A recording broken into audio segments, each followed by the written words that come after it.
there was a recent document. I'm looking at this now. I think it was posted by Vitalik on the 25th of May. So very, very recently. And this is relevant to today. I'll get to why.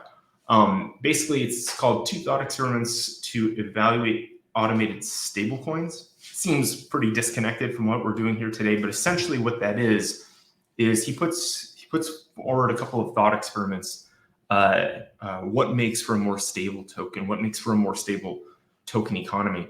And 2 of those things were essentially let me look up the terms exactly. I think he calls it number 1, can the stablecoin even in theory safely wind down to 0 users?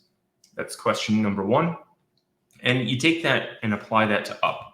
So if we're taking a look at UP V2, which is not a stablecoin, but it is a back reserve token, can it wind down to 0? Well, yes, it can. It's a fully backed token. It's designed to be fully backed. So I'd say that it does pass that. We can wind down to 0 users and everyone could extract 100% of their value. All we have to do is open redeem again, and that works. Well, that's pretty cool.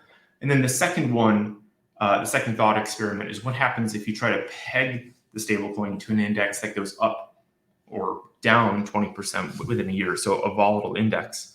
And we don't have that situation.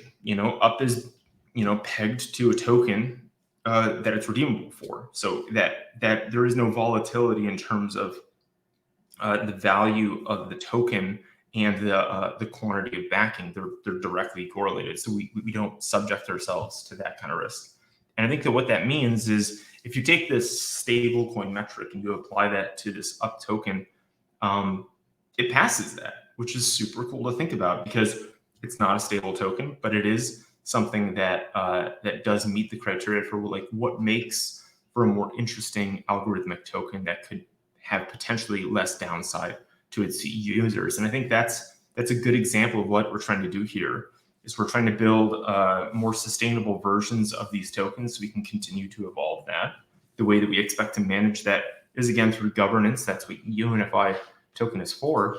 And that's kind of what we're excited about. And that's why that's our real push here into the future.